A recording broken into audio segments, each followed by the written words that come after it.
Blog Talk Radio.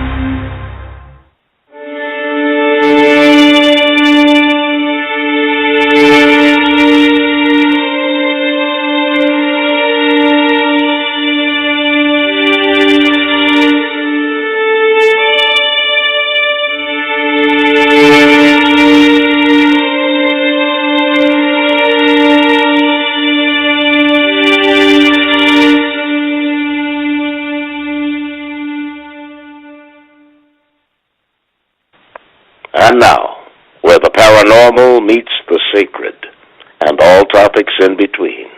Live from Los Angeles, California, welcome to the Paranormal and the Sacred radio show, with your host, Shaw McCain. Hi, everybody. I'm your host, Shaw McCain. I'd like to welcome listeners to the Paranormal and the Sacred radio show. My show is created to provide an open-minded platform that welcomes the gifted and extraordinary thinkers from every walk of life and circumstance. Please follow the Paranormal and the Sacred on Facebook for upcoming events and special speakers from around the world. And we're translating to many different languages for our listeners outside the country. The call-in number tonight is 619-924-9744. During this show, I can take questions or in chat. You may call in with your questions and also speak with our guests after we interview starts. And then any buzzkillers in chat or on the phone will be similarly kicked out. And I have a copy of your phone number, and I'll call you back and bug you. So please leave us alone. Be polite and play nice. I have several announcements here. I just want to say friend and colleague Marilyn Salas has an energy healing workshop over at Nutmeg's Ojai House. And Mondays, it's called Mondays with Marilyn. And she's doing the mind-body healing of grief, aches, pain, stress, heartaches, and for the mind-body-spirit healing session, schedule an appointment from 12 to 5 p.m., and she says walk-ins are welcome. It's hands-on energy healings. It will be in 15-minute increments, and they use crystal, love's blessing, aromatherapy, sound, feathers, spiritualization, Native American mixed in with New Age stuff, and she's bringing you almost 22 years of energy healing experience. So if you are... There's also things that carry her blessing and meditation. This is in Santa Barbara, Ojai, Pasadena. Anyway, there's also Malibu and San Diego, the Eye of the Buddha. And anyway, you can contact her on her Facebook page, and Marilyn Salas, so check her there, and Meditation Healing Myth, and she welcomes everybody. And let's see, we have another, Happy October. This is our favorite month, of course. We all love the fall season, and we're just welcoming it in a big way. We're just looking forward to having it cool down. I walked out to my car today, and it was 104 people. I'm in Southern California, close to the beach. 104. Anyway, I haven't lost my mind yet. So, Sunday, October 5th, Pete is the MUFON LA event featuring crop circle researcher Barbara Lamb, so don't miss that. And let's see, Sunday, October 26th, the Serial Support Group meeting will be at our Burbank location, and it's a secret spot, so those in the know will know how to get there. In November, Star Wars Conference is going to be held at the Aquarius Hotel in Laughlin, Nevada, hosted by Paola Harris, and that will be November 14th, 15th, 16th. And also Saturday, if you want to know anything more, you can also message me on Facebook. And you can also leave a message with me in the Paranormal and the Sacred, because I get all the messages. Anyway, Saturday, November 22nd, Serial National event will be featuring producers B.J. Davis and Julia Davis screening their documentary, Top Priority, The Terror Within. So for more information for that, please visit www.serialinternational.com and topprioritymovie.com. And just spread the word, and there's going to be a screening and a panel. And I think there's going to be a celebrity is going to show up also. And then Sunday, November 23rd, our last Serial Support Group of the month will be over in our Huntington Beach location, which is also another secret. So, Serial people know, everybody else doesn't know. So, another thing, get ready to start saving your bucks, $60. There's an annual party on the Queen Mary. It's going to be December 13th. I go there every year, and the same thing happens every year. Me, my best friend Rosemary, and her husband get abducted and had missing hour before and after we visit the Queen Mary. So I don't promise you an abduction, but I promise you a good time. We all dress up, and it's so awesome. And just go to the Sierra International website and put in your $61.17, and that covers your dinner and dessert. And bring a gift, and you get a gift. So that means, bring a gift that's $20, $30, and it'll be real nice, because if you bring something, you get something. So anyway, okay, for appointments with Marilyn Salas, just call her at 805-640-1656. Sorry, I'm skipping around. Anyway, next week, guess what, folks? We're having Dr. Raymond Moody, and he's discussing his new book, Paranormal, about his personal spiritual experiences and paranormal experiences as he, has had, near-death experiences by some of his patients, and then he had his own experiences. So please tune in next week and bring your friends. And I'm reading that book, and it's pretty amazing. And anyway, I want to plug a restaurant that I had lunch at today, the Seaside Palace. It's located in the Torrance in the corners of Sepulveda and Hawthorne Boulevard. Beautiful and gracious people serving excellent food, generous portions, and so the place is just so clean and perfect. It's just beautiful. So if you're in the mood for Persian food, which is healthy and different, go to Seaside Palace. Their phone number is 310-791-3222. Isn't that great? You're going to love that stuff. It is, they have some reasonable plates, but it's generally around $15 a person. And you can call them and talk to House, Danny, or Steve. Anyway, last but not least, I just want to say that I am so happy about who my guest is tonight. Paul Wesley has been on our show before, and he is such an interesting person, and he's one of those courageous enough to hit the streets and tell the truth about everything from Monsanto to chemtrails to alien abduction, and he's just an activist, and he's really a cool all-around person.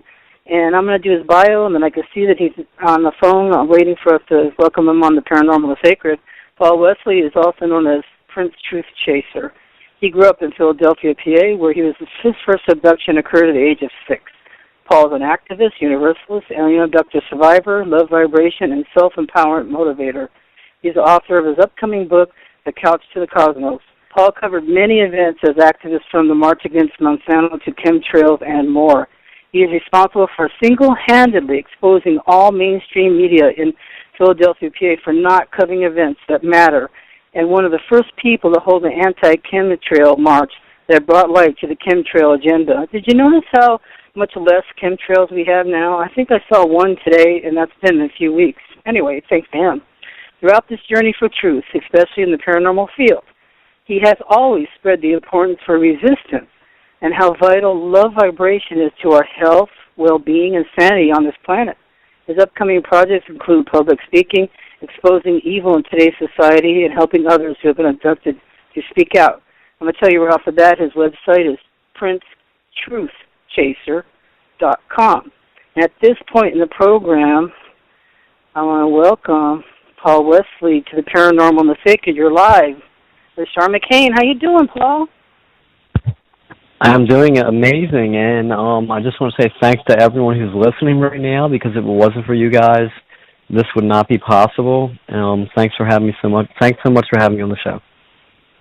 I appreciate you, because not many of us, I for one, am not going out in the street with a megaphone and blasting down the Monsanto and things like you're doing. And I'm very proud of you, because, you're doing more and more and more.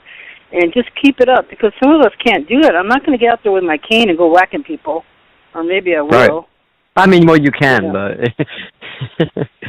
But, I mean, thank you so much again. And thank you for having me on the show again. It's just, it's my pleasure to come on and really shine some light on not only the paranormal, but how it connects with what I do activist-wise. Because it's that's the thing about the universe, is that everything connects. Yes, that's it. And you're just, why don't you start out, because some of my listeners don't know who you are, so why don't you just go ahead and tell people, where your beginnings were and where you were brought up, etc. Absolutely. I grew up in Philadelphia, Pennsylvania, and as a young child, I've had, paranormal experiences, whether it would be shadow people or abductions, And this has pretty much happened throughout my life, not so much in the past as far as the grays as of now, but from the age of 6, I can remember what most people would call astral traveling, where you leave your body. I would remember as a young child having the short zetas as well as on some occasions the tall, thin, insectoid-looking zetas that would come in the room and show themselves. And it just progressed and progressed and progressed. And a show I was on recently, I was explaining that they have the ability to clear our memories, to where we usually, rehash the memories of being abducted through dream state. And hopefully we can talk about that a little bit, through the show. And I just really, throughout my experiences, grew to understand how important it was to learn self-empowerment, and that we do have a choice to say no, that free will has been taken. And throughout the show, I just want to say that everyone has their own experiences, some positive, some negative. So take those of you guys who can resonate with what I'm going to say, take it in and embrace it. And those of you who can't, take what I say with a grain of salt and do your own research and figure out what works for you.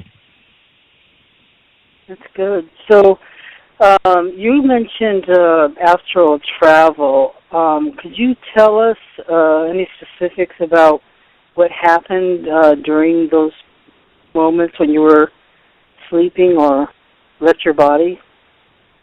Well, I've had many occasions where I would just, again, you remember this through dream state, okay, Charlene? Mm-hmm. So, and you've heard this a lot of times, where you would, when it actually happens, where you float out of your body, some people, when they're abducted, what they'll do is they'll go through walls. I mean, you would have the beings who, would literally come through walls, and you would have experience where you would have a shine of light, bright light that would come and take you and lift you up. And in my case, I would just literally float. So I would either go through the wall or go through the window, and you would find yourself going higher and higher and higher and higher. And I would find myself terrified because I would wind up grabbing onto the street lights. I didn't want to go. And the next thing I know, you would go further and further and further up, and boom, that would be that. And any other abduction experiences I would have usually come through a dream state. Very few people I know could actually sit down and say, well, I remember this, and I just remembered the whole thing, and without having it come to us through a dream state. But the astral travel, yeah, I mean, just leaving your body and feeling your body just being projected from your comfort zone into a craft. And then, okay, so, it's strange that you said that you were hanging off the streetlight, because Sure. At one point I was fighting being abducted, and I was hanging off a branch of a tree, and the neighbors saw me. Now, this is in my dream. Yeah. I'm in my nightgown, hanging onto their tree branch. The people came out of their house, and the one man, his hair was dinged in on the side because he was sleeping on one side of his head, and his daughter was there. They were in their pajamas. But they came out and they were watching me, and I yelled. I said, "Help me!" And they said, "We can't help you." I think that, I'm sorry. Yeah. Go ahead. No, go. I think the key word, what you said, was help me, and I think that so many people are just, I think maybe it's due to my activism and my wild style to end tyranny, not only in America, in the world. But I think this is why I approach UFOlogy and the paranormal with such aggression and low vibration, and I'll get to that later, but it's because the key word was help me. The free will's being taken, and there's so many people that, they feel so helpless to where things are so wrong in the world, and oh my God, these beings that made me feel so love and light, and this and this and this. It's just, and I said this on many shows that I've been on. If that's what resonates within you, as long as you're not hurting other people, fine. But what resonates within me is that free will has been taken. And when you said, that was such key when you said it would help me. But go ahead. Yeah. It's true, and it was so horrible to me And the thing is that that's when I lived in Hermosa Beach, and then right next door, it was happening to Captain Robert Salas and his wife. So we were neighbors at the same time, and then it was all happening to all of us. It's so bizarre to me. We find this out years later, mind you. You know, it's true because you do. It really is, and it's usually in dream state that we rehash these memories. And again, there's a gentleman by the name of Dr. David Jacobs who's been doing this for well over 20 years now, and he does a hypnosis therapy. And, you know, either through hypnosis therapy or through dream state, we really wake up to the truth. And the truth is that we are being violated. And a lot of people don't want to hear that, but this is my experience, you know, Charlene, and I feel that it's rough. It's rough. Almost 90% of the people who have done hypnosis therapy, it's been very what's the word I want to use? It's been very hard for them. It's been very traumatic for them. Have you been able to be put under any kind of hypnosis or regression? Honestly, as brave as I think I am, I don't know if I want to. You know, if I do, it would have to be by Dr. David Jacobs. I think he would be the one person that I would actually want to do it with. Yeah. I feel that I'm not sure if I'm ready for that. I just I try to surround myself with positive people. I try to surround myself with positive interventional beings that are positive. I think that bringing myself back to that and reopening that box, and because I would want to get it on video, obviously, because everything I do is on video. Yeah. I would have to have someone standing next to me that is videoing me that I can trust. Number one. And number two, I would want someone doing this hypnosis therapy that I could trust. So, I mean, it's something that I want to do. This is something I want to do, but I want it videoed because I want to stream it. You know, I want people to see really what happens when it happens. Mm-hmm. And it's just something that's very. It's real personal for me because you know, a lot of things that. I don't even know if a lot of personal things are to come out that are in my subconscious that I have yet to uncover. And I think I'm at the stage in my life right now where I'm on a higher vibrational level to where these negative beings that are taking people. I mean, would I really want to put myself out there to, you know, bring myself down to that vibrational level to see that? It's a hard choice. Exactly, it's a hard choice. I think that because I'm kind of over it right now, and what I'm trying to do is express my views on how I think that it's wrong, and how I'm trying to express my views not only that how it's wrong, but how we can grow from it. That really going back to that, I'm past that. But if me doing that can heal people and help people, that would probably be the only reason that I would do it. Boy, I did, but I'm not suggestible, so I couldn't get hypnotized. You know, so right. It's not that I was resisting it either, because I was using it for the relaxation, because of course it's kind of how I learned how to meditate. You know, I was working with Yvonne Smith, and I never, you know, I'm not going to just say I'm going under when I'm not under anything. You know, but I'm right. You're not also right. Yeah, and plus I don't know if I'm telling the truth or not either, because some of these things, like you remember the last time we discussed when I was just really traumatized by the loving blue caps, remember that? Sure, absolutely, and I'm still in contact with them, absolutely. I know, it was like that was the first and oddest loving thing I ever had, you know, and I've been being abducted for, you know, I'm 62, I've been being abducted at least that I know of 60 years. On and on and on, and still going on. So at this point, I think with the right person, I would even do sodium pentothal to get the truth out and to find out what's in there. I think I'm getting there, you know what I mean? But I would need some kind of chemistry.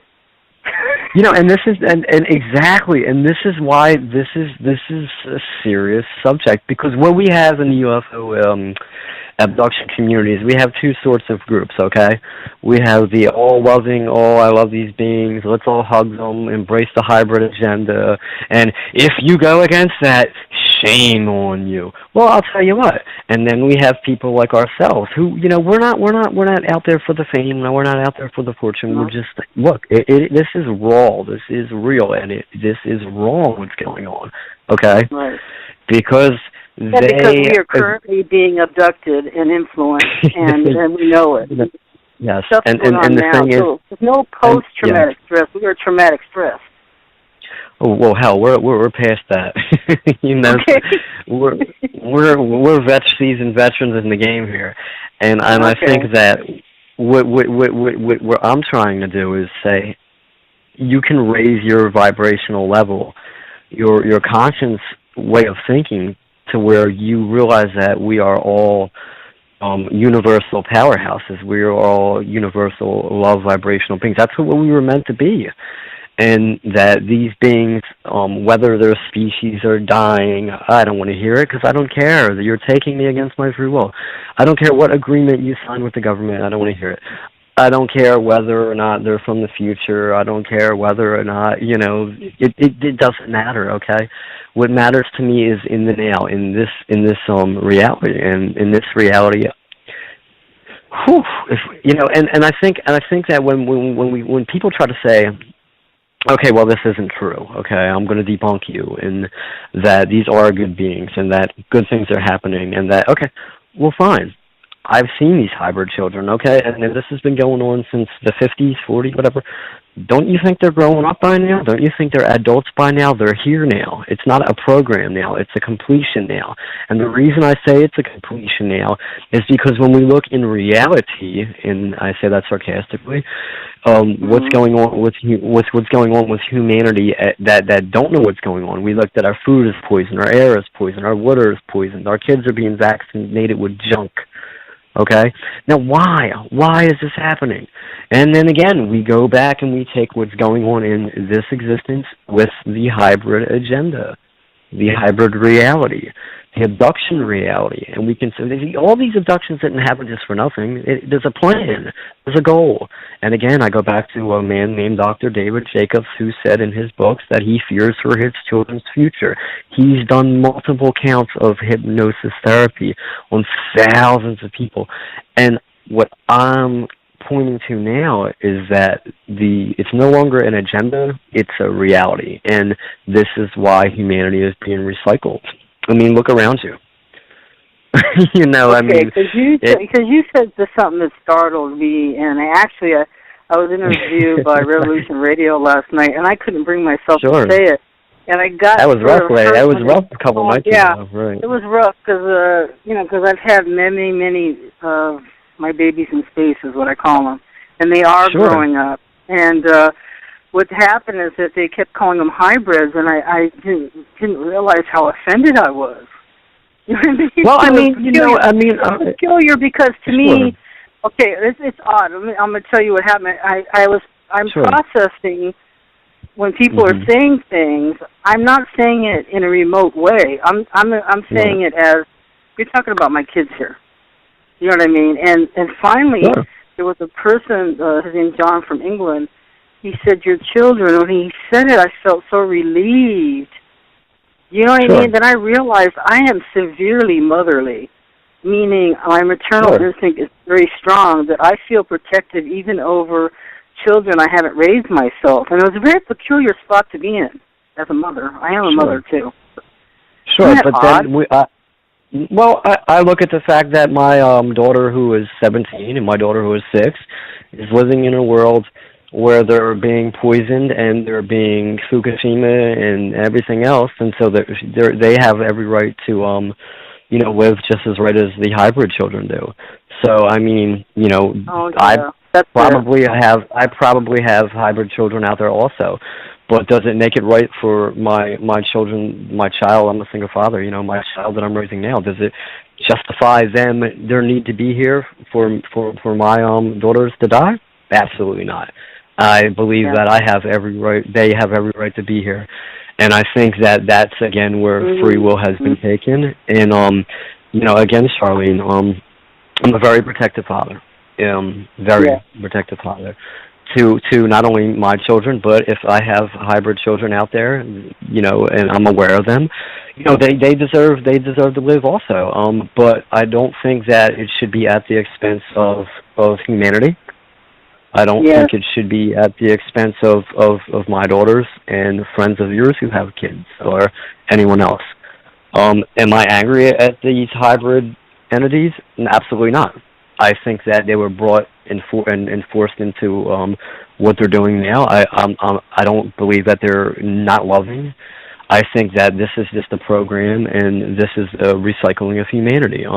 If we look through history, we'll see that there has been civilizations that have been literally recycled, forgotten, disappeared.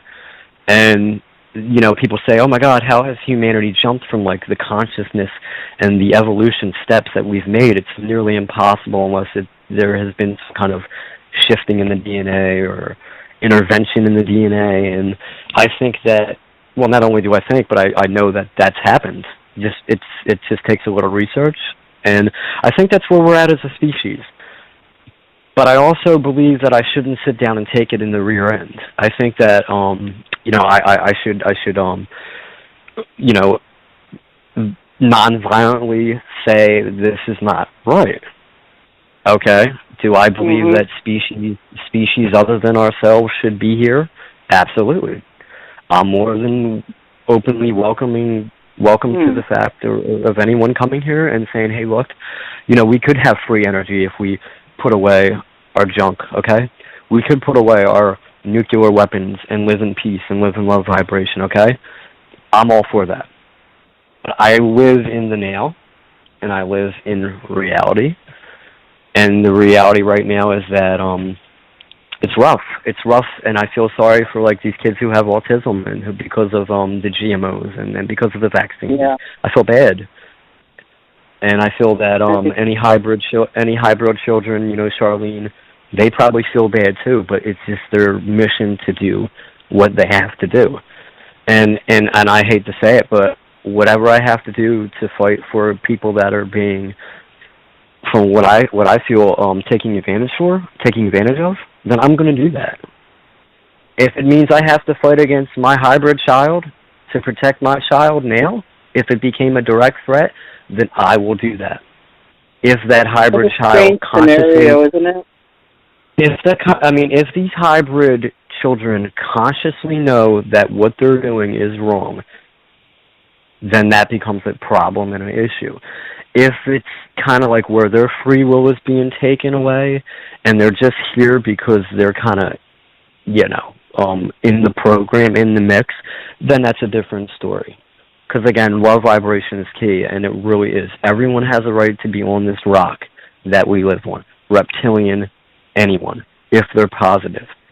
As soon as you come across and play God, then it becomes an issue. You're stating something could very well happen with not only what we perceive as genetic alien and manipulation, and that what I believe that I have, many, many babies. I call them babies in space. I have many, many of them. That someday it's going to be like Alien Nation down here. Do you remember that show? Well, I don't, but everyone has the right. Everyone has the right to be here. You remember that series? Come on, Paul. Alien Nation. I remember V. Well, it was like V. It was after. Wait, was it before or after V? Anyway, but it was like that, and okay. It was, explain what really cool. Was it a positive thing? Well, a lot of them were positive, and a lot of them were negative, just like we are. And that's exactly, and that's what. Even though, Charlene, not to cut you off, but no, that's okay. I believe that that's the thing, because they have our emotions, okay? We have to understand they're 50-50 split. So you're going to see, and I said this on Light Waves Radio years ago, my first radio show, talking about this. I've met these beings. Like I said, they're here. They're in their 30s, 20s. They're here, okay? This isn't, your hybrid babies are no longer babies. They're grown up. Okay, so they're not little held me in your arms. I'm sure, that people are still having DNA taking, and there are some that are still being created. But I mean, we're talking a long time ago, so they're grown up now. They're in the coffee shops, okay? They're in the restaurants that they own, okay? They're in the factories that they're living in, that they're making these overly expensive lofts. I mean, when we look in Philadelphia and in a lot of parts in LA, we're looking at the economy's really bad. Where are all these hipsters coming from? How are they living in these factories? Yeah. How are they just taking over these poor neighborhoods and building these factories that the rent is $1,200 for each loft. Now times that by the 30 people that can house them, okay, there's no jobs, okay? These coffee shops are opening up. They don't hire locals like me or you. They hire themselves, okay?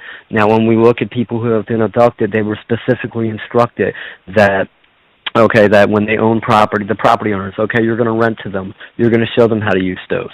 You're going to show them. Am I making sense, people? Am I click in the head? Okay, wake up now, because I'm bringing it to you raw. I'm not on here to BS you. I'm not on here to candy coat things or spoon feed people, okay? When we look at all the abductions, right, Charlene? When we look at the people that come on the shows, they say that when these hybrid children come, they are going to come and they're going to literally, they're going to be taught this and taught that and taught this and taught that. And this is why we have these hipsters. You call them. They're not hippies. They're not low vibrational. No, they're not. They're not hippies. They're hipsters. They're not. What yes. They look like. Yes. They're kind of like Frank Sinatra / right. I don't know what to say. Well, they've got big chins. I have noticed them. I've noticed them, but I don't seem to talk to them at all. Oh, of course not, because they talk there among themselves. No, I've made it a point to infiltrate the coffee shops and the bars and this and this. And let's talk. You want to talk about the hybrids? We'll talk about the hybrids because this is very emotional and it's very important to people. I was at the 9/11 street awareness. Okay, I was there for 9/11, and I had an older gentleman who came up to me. He must have been in his 60s and 70s. I would even go there and say that, but. And he came up to me, and he had on sunglasses, dark sunglasses, and he came up to me, and he said, "Excuse me, young man." And I said, "Yes, sir." And he said, "Can I have your time?" And I said, "Sure." And he said, "I noticed you have a shirt on with something that has real big black eyes, and you can see this in my videos." And he goes, "Can you explain me what this is?" And I said it was kind of weird that out of all these people, he just comes out of nowhere and asks me this. And it was amazing, too, because he taught me a lot of things. And he specifically said off camera. And I respect that. And the next thing I know, I explained to him that what the hybrids were and what the gazettas were and how different races have the blackest eyes. And the next thing I noticed was a younger gentleman who was in his 20s, 26, 27, was about, I'm 5'4", he must have been about 5'8", huge, muscular build, black hair, which is typical with some of the hybrids. And he had the same glasses on that the older gentleman had, the thick, Oakley-looking glasses. And he just casually came up beside me and stood beside me and put his arm on my shoulder, and which I thought was odd. And he started listening. So I started talking. And then as I've been doing this for a long time. So I looked at him, looked at the older gentleman, and it clicked. I said, "Oh, shucks." I said, "Here we go."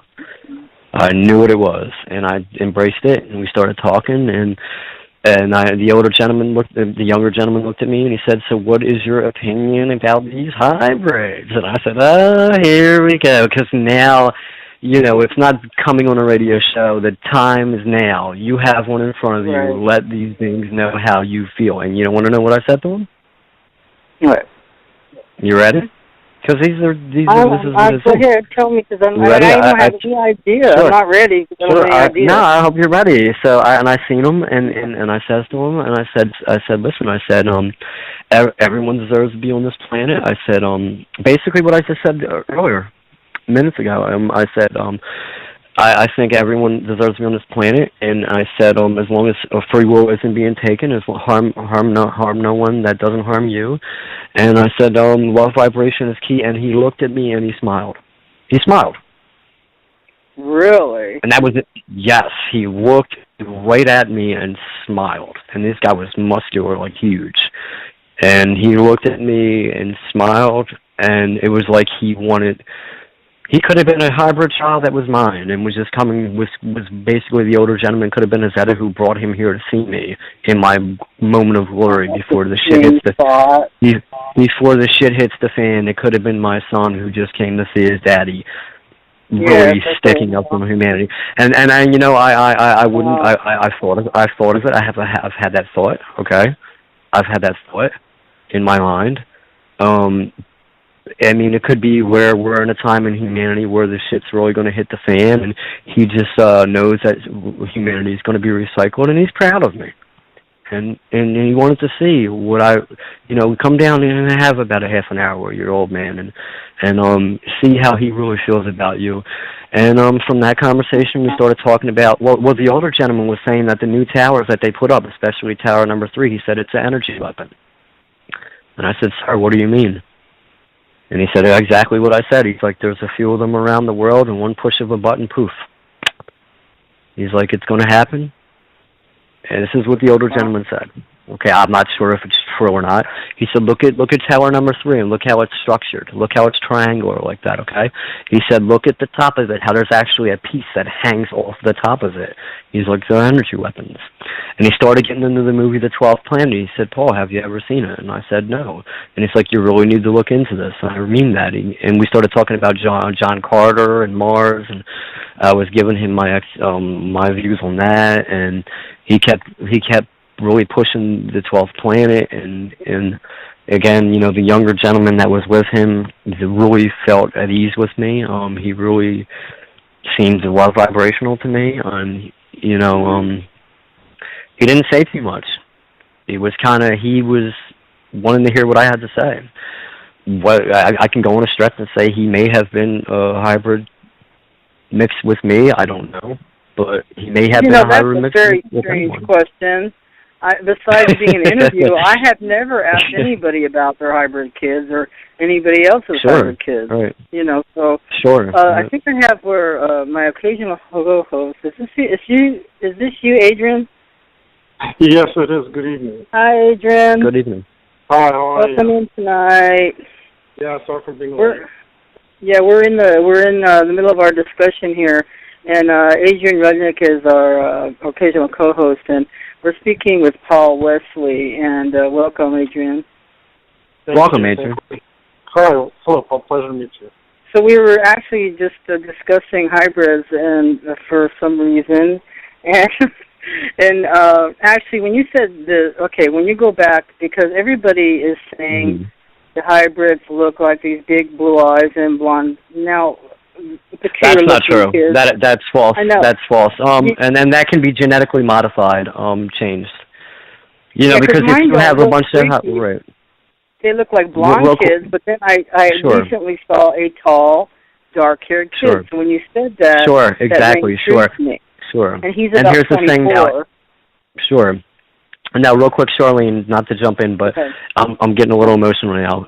Here's the thing: everyone who's saying that, you're wrong, because what I was told and what I perceive. Now, this is just my take, but I think that that's wrong, because if you're going to interbreed with a society and learn from a society and recycle or just literally get into a society, wouldn't it look kind of strange if you had thousands and thousands and thousands of identical hybrid children? I mean, that is ridiculous, especially if you're mixing the DNA with people who have black hair, people who have brown hair, people who have red hair.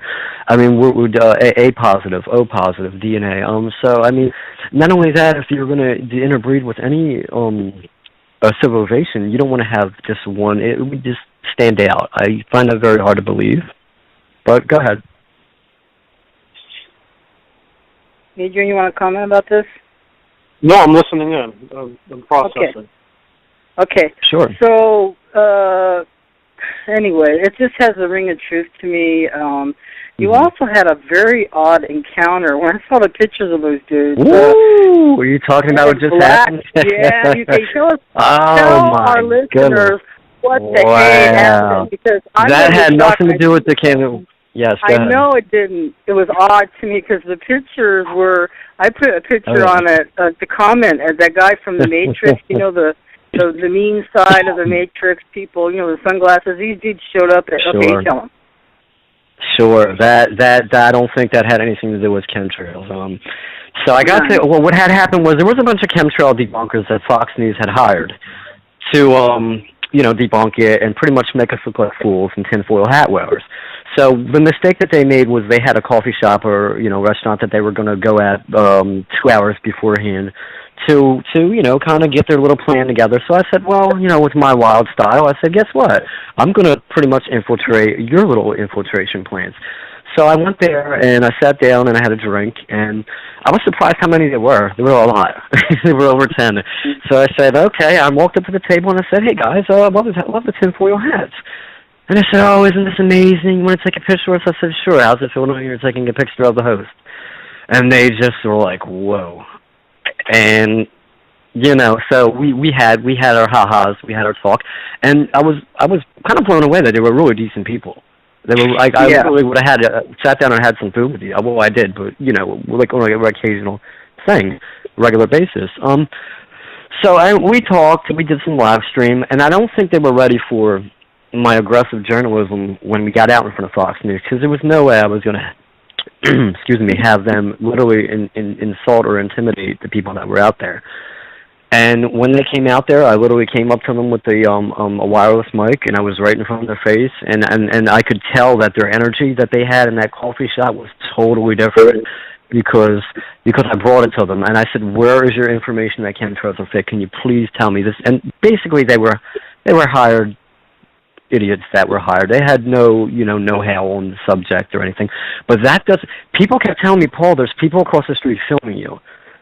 And I'm like, filming me? I'm like, no way. This is insane. I mean, I'm in the moment. The adrenaline's going. I'm really trying to get the protest going, get people on camera, get their word out. And I went ahead and I interviewed the last person.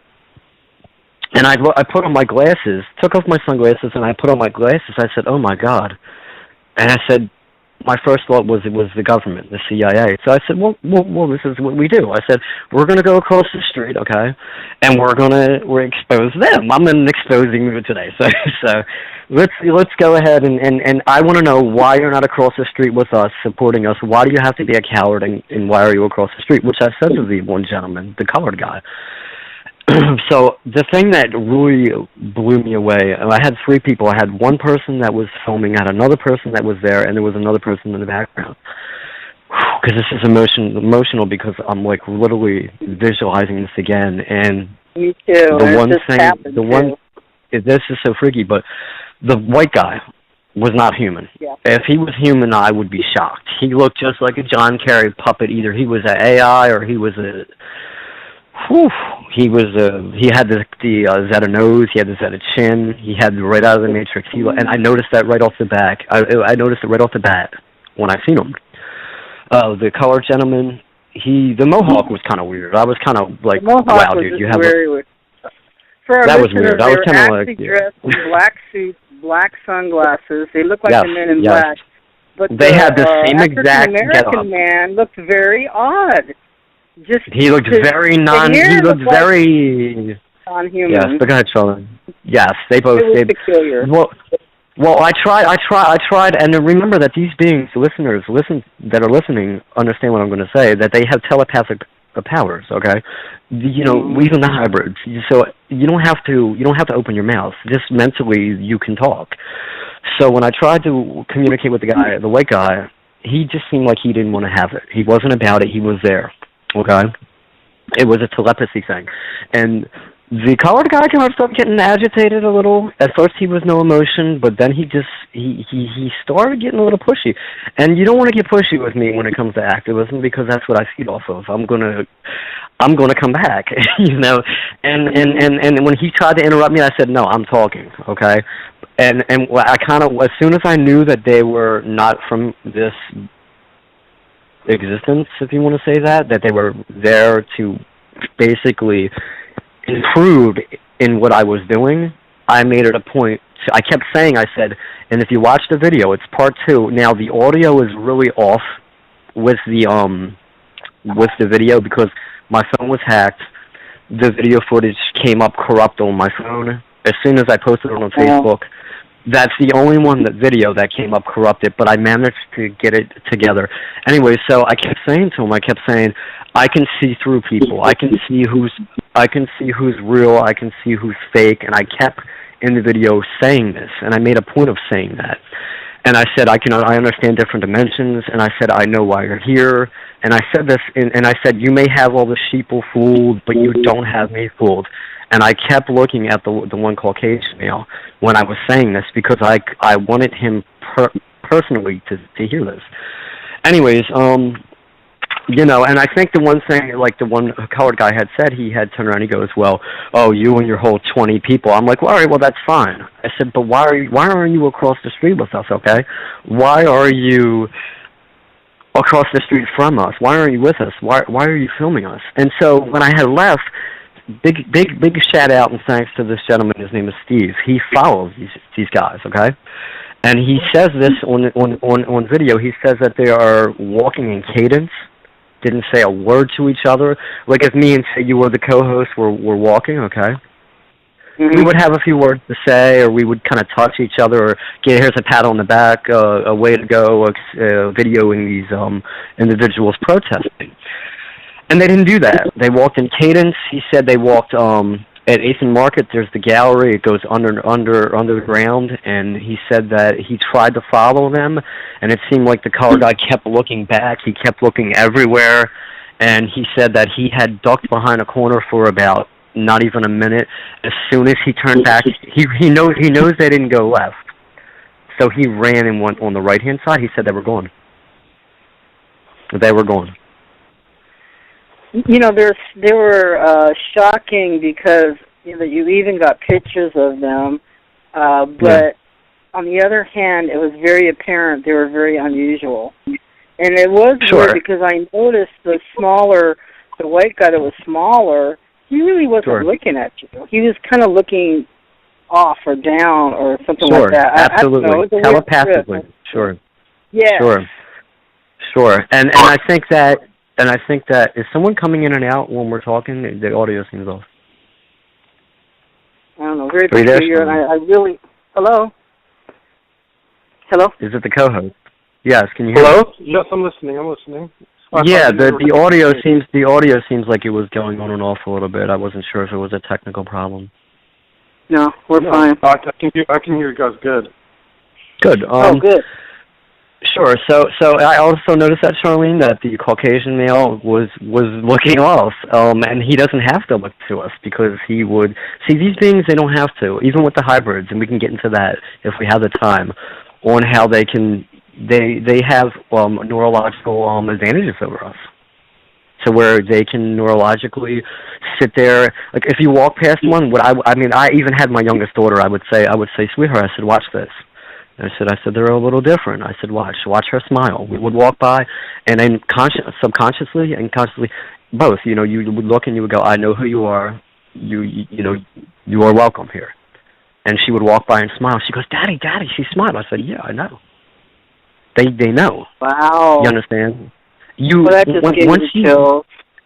Sure, and see, it's all about vibration, and I think that when we look at how the conscious works, we realize that through the food we eat, through the water we drink, our pineal gland, our third eye, and we see this through hieroglyphics. We see this through the priest when they have the staffs with the what looks like an acorn.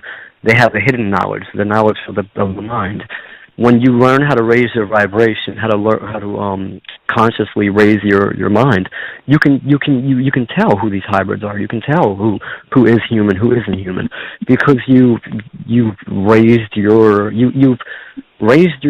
energy, you've raised your thought. And when we look at people who are protesting, okay, I've had people say, oh, they're stooges, they were planted there, and I've had people say, oh, they're just like the CIA or government agents. You know, no one notices that men in black, you know, what does that really mean, okay?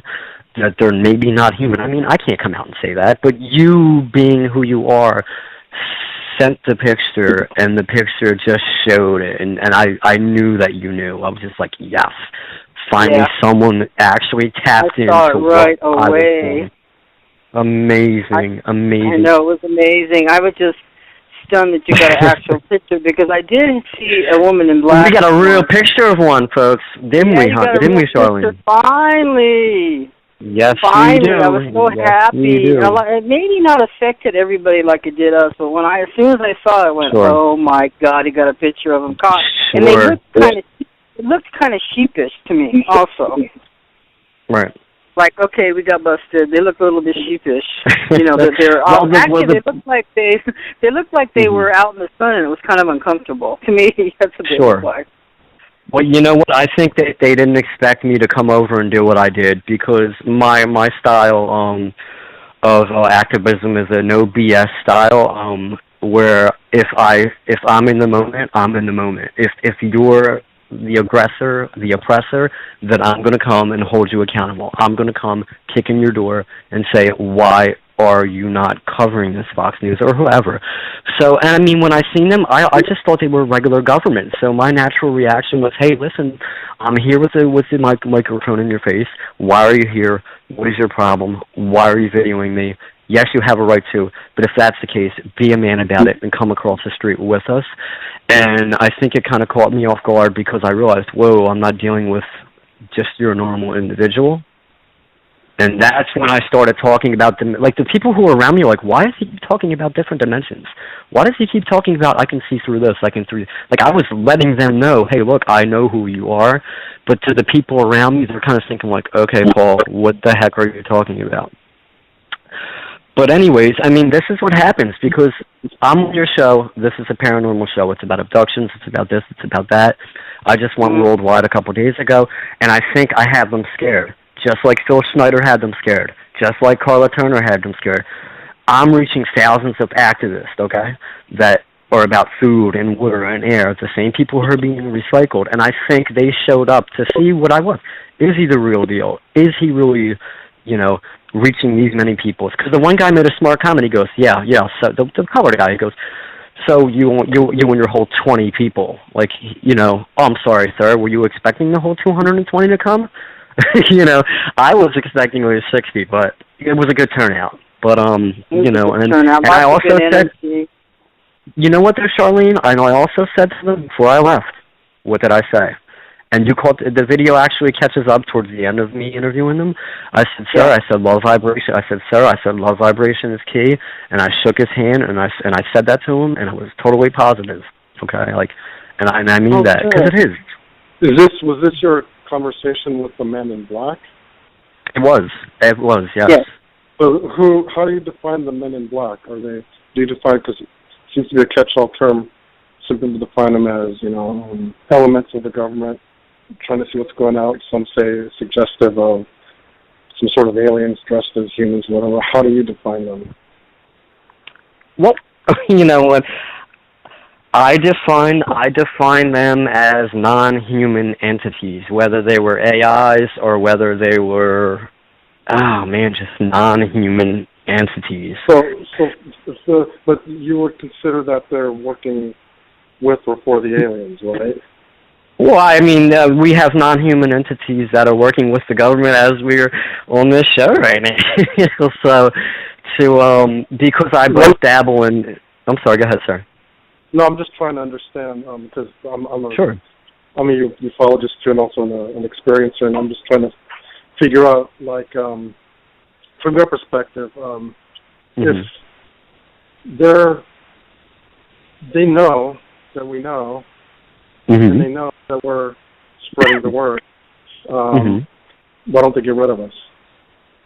Well, they are getting rid of us. Instead of being scared, that's what I'm trying to figure out. Instead of being, I don't know if they're really scared, because if they are, they could just, instead of just harassing us, just abduct the person permanently. You know what I mean? I think that's kind of a simple way of thinking, because when we understand how the universe works, I mean, there's a certain thing called karma, and excuse me, there was agreements made through our government, and people could say, well, this is just hearsay for me. Where's my proof? There's proof out there. There was agreements where they would kill off 90% of the population just by a certain amount of time, and if you have someone who basically...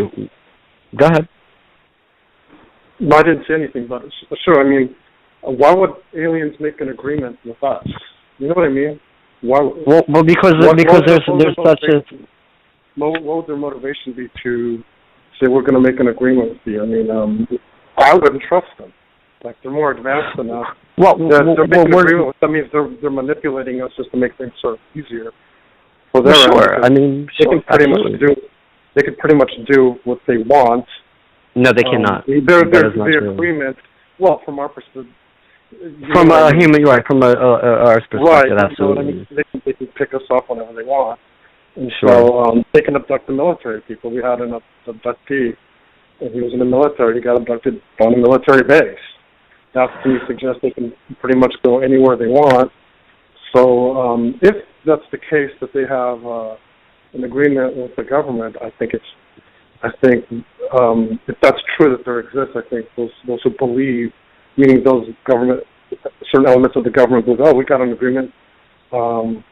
They're delusional, because there is no agreement, because they can pick you up, pick those people up whenever. Absolutely, absolutely, my friend. There is no agreement. Absolutely. They're just using an agreement to easier manipulate you, just like when we manipulate an animal.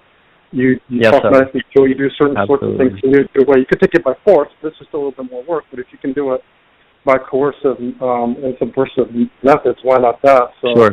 I don't think if there's an agreement, I think they're delusional. And if that's the case, that the agreement really, on practical terms, effectively means nothing. It's pretty much gone, right? It means nothing. Yeah, I wonder if it's true that these men in black, in the non-human sense, if that's true, given what we've just stated, I wonder what these men in black in the non-human sense, what's the point of going and scaring us? What's the point? You know what I mean? It's not such a point of scaring us. It's just saying, hey, look, we know you're making a ripple effect, and we want to let you know that we know what you're up to.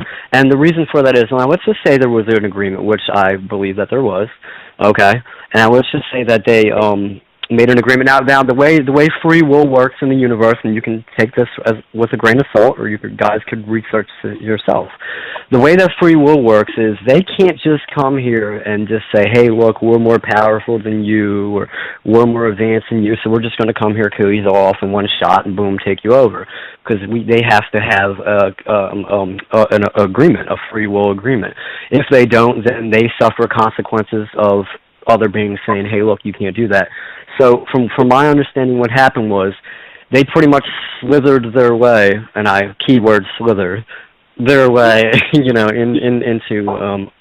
humanity, to where they said, hey, look, do you want ultimate power? Hey, look, do you want to understand how the conscious works? Do you want to understand how to time travel? Do you want to understand this, understand that? Okay.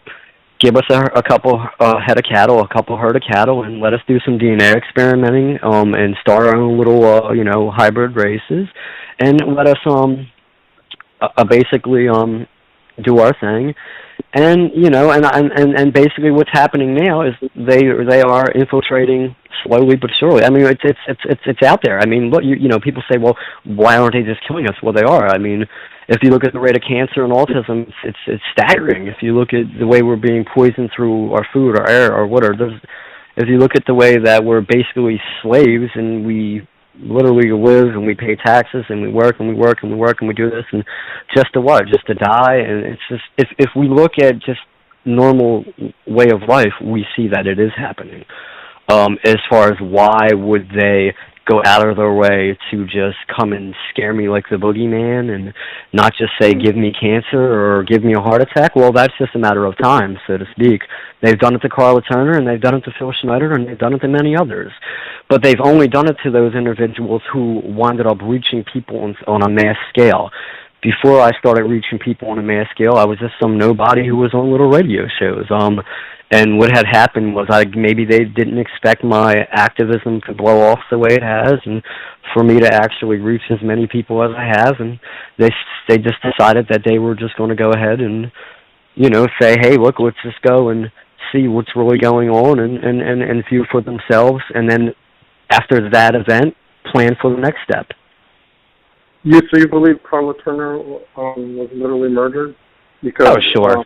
Absolutely. Dr. Carla Turner was. Go ahead. Her husband stepped out and said that's just not true. He made it very clear. just recently too. There's a re-released version of her book, Taken, and it's actually really upsetting people spread those other things. And from his view, he said that's just not true. She died of a natural cause of cancer or whatever. So, what is your response to that? Well, my response to that is, I don't think dying of cancer is a natural cause, first off. I think, I think it's just kind of a coincidence that when Dr. Carla Turner actually started reaching so many people, she just sort of kind of got cancer. I just think that's, maybe he may think that. Maybe he doesn't want to, think outside of the box and step up and, say, hey, look, I want to go against what I think. Maybe he honestly doesn't think that. I can't really speak for the gentleman myself, but I mean, a lot of. I believe that he totally believes in her work, and he's actually perpetuating it because you can get her stuff on free online. I can't. But he also, because of him, that her books re-released, so he's definitely not hiding, and he's perpetuating. Well, it's not a matter of hiding anything. Right. So I don't think it would be I don't think it would be a matter of hiding anything. I just, Dr. Carla Turner. He is stepping up. You know what I mean? He's not. I don't think he's scared of any ramifications, because if there is a ramification, he thinks he would be concerned about re-releasing her book and even having all her stuff available online. So my opinion, I kind of lean towards. His perspective, but I hear what you're saying. What's your view on? Well, real quick the chemtrails. What do you think? Do you think the chemtrails are related to the alien stuff, or do you think that's just a totally separate phenomenon? Well, real fast. Again, I cannot speak on the behalf of Carla Turner's husband, but I mean, I can say that Carla Turner knew the agenda very well, and she was very deep into it, just like others who had scientists who have mysteriously died of cancers or heart attacks. And I just, again, I can't speak for him, but in my own personal belief, I just think it's a coincidence that, that happens. And I think that she was murdered, and I think that Phil Schneider was murdered, and other scientists that dabble in the same field were mysteriously heart attacked or cancered. And everyone's entitled to their own opinion. Again, take what I say with a grain of salt and do your own research, and whatever resonates with you guys, that's fine. As far as the chemtrail agenda or issue goes, I think that geoengineering is a threat not only to humanity, but to the planet. I think they're changing the environment of the planet to suit, apparently, people who are not adaptable to the garbage that is being sprayed over the planet. It's blocking out the sun. It's basically killing the soil. It's killing the crops. If we look at the number of bees that are dying, it's staggering. And Albert Einstein said himself that humanity has literally 5 years of life on Earth without the existence of bees. When we look at the fact that Monsanto has resistant seeds that are resistant to the chemtrail spraying and the chemicals that are in chemtrails.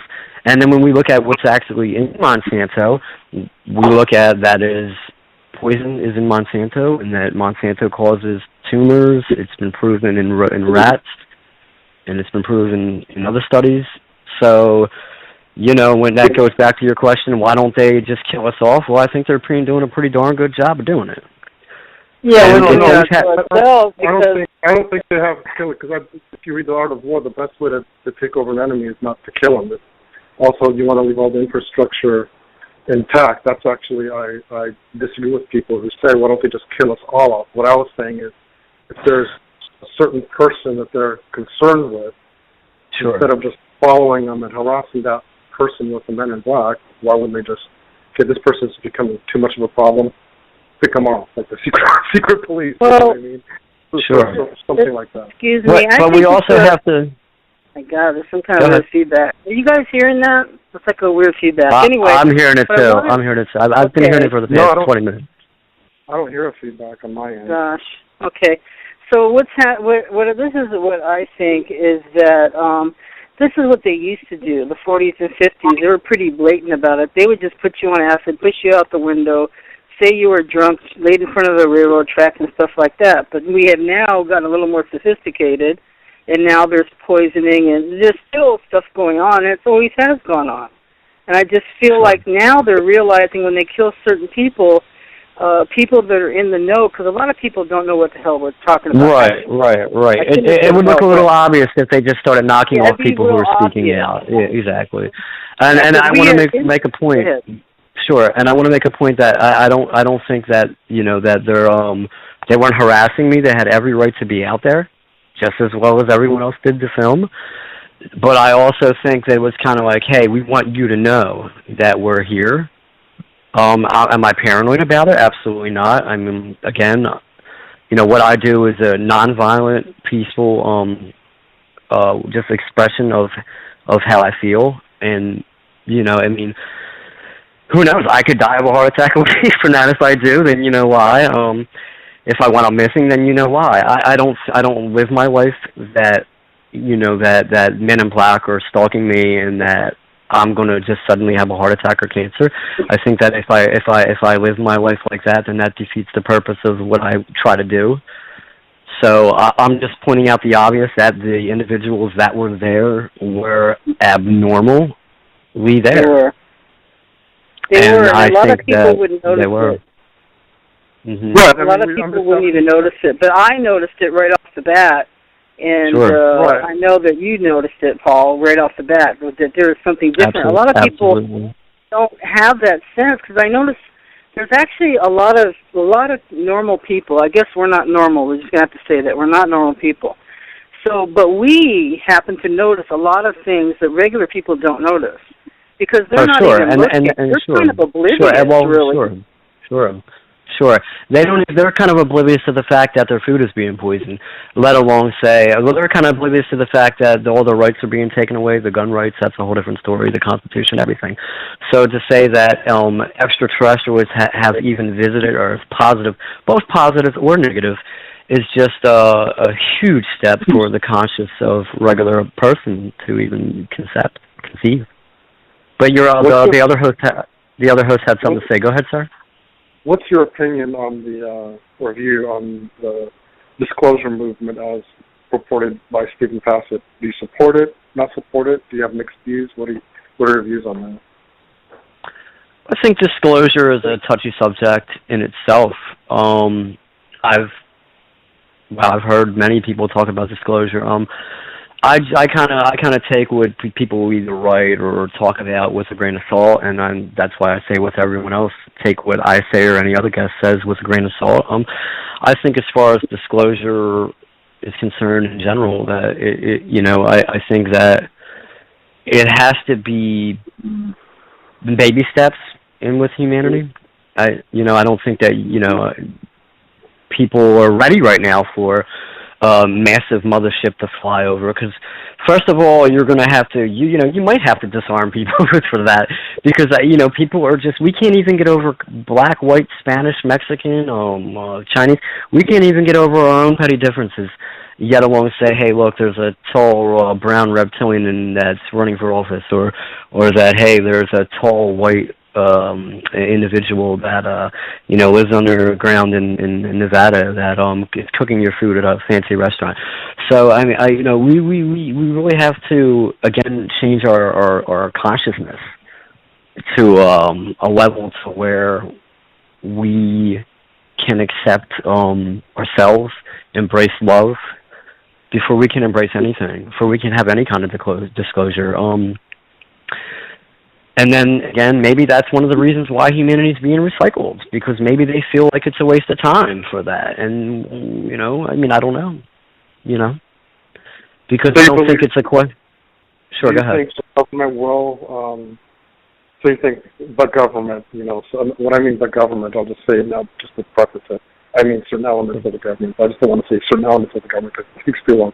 So when I mean the government, I'm really saying certain elements of the government. So do you believe that the government is instigating a process to kind of let people know, or do you think the government it just won't be involved. It'll just kind of happen. I've had dreams, and again, this goes back in the dream state, where I've seen ships fly over the city, hover over the city, and a lot of your listeners can kind of relate to this.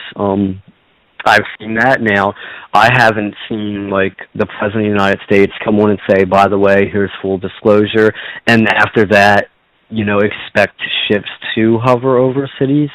All that I've seen was the actual hovering of craft over, the city I was in, and I've also seen other things. But I mean, and when I say it's not because I'm confused. I just want to let everyone know, I'm thinking here, because you have to go back. Right, you have to go back and you have to think things out, because a lot of the experiences and my thoughts, or you have to get them, but.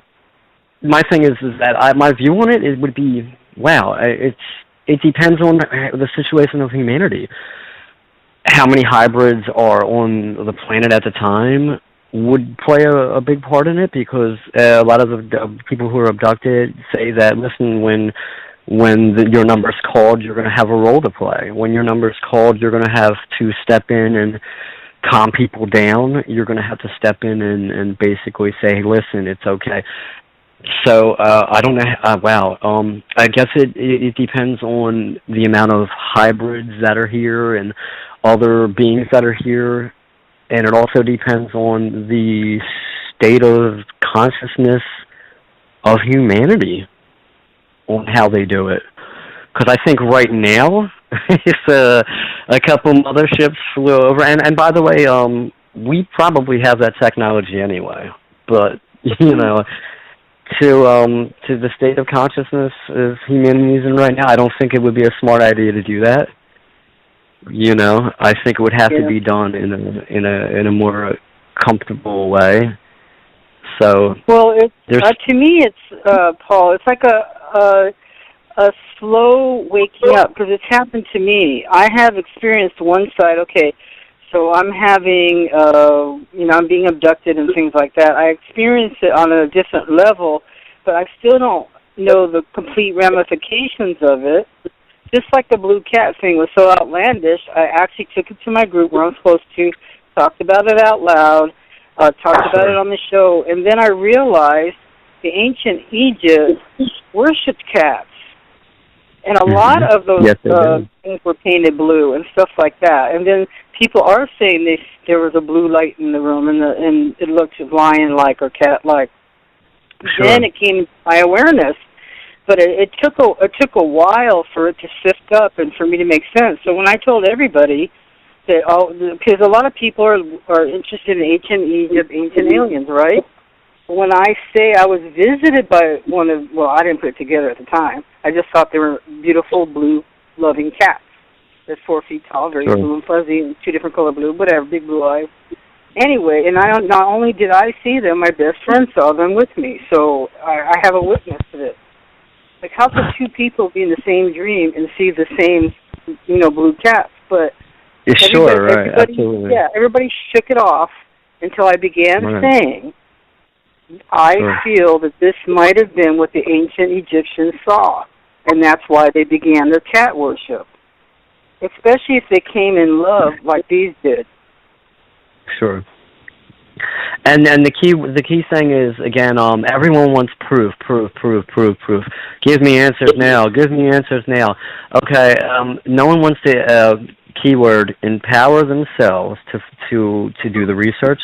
Now, when we look at why the ancient Egyptians worshipped cats, because the cats were given by the gods from the sky gave the felines to the Egyptians as watchers, as gifts. Okay, and there's a Sphinx on Mars. There's a Sphinx obviously on planet Earth. And anyone who says, "Where's your proof that there's a Sphinx on Mars?" Okay, all right, I'm not even going to go there. Okay, there's underground bases on Mars. Well, I mean, here's the thing, Mars isn't what people think Mars is. It isn't just desert red planet. It's not what people think it is. And I found this out through original NASA photos, and I also found this out through doing my own research. And so a lot of things are on the internet. If you know what to look for, you will find it. Seek and you shall find. You have to know what you're looking for through NASA files, through different searches. Just like the moon is not what you think it is. It is not a planetary body, okay? The Earth is hollow. Dr. Phil Valentine has, you can research Dr. Phil Valentine, look him up on YouTube. There's NASA photos of planet Earth being hollow in the northern, southern points of the planet. Admiral Byrd flew, and this is a military man, flew down in hollow Earth, and he was telling people, I'm seeing things that are supposed to be extinct. What am I seeing here? I'm seeing green. I'm seeing things that are abnormal. And this is where we get to the reptilian species and other species who inhabit this planet, okay? On his second exhibition into hollow Earth, he had thousands of pilots with him, and he was literally shot at going to that point, okay?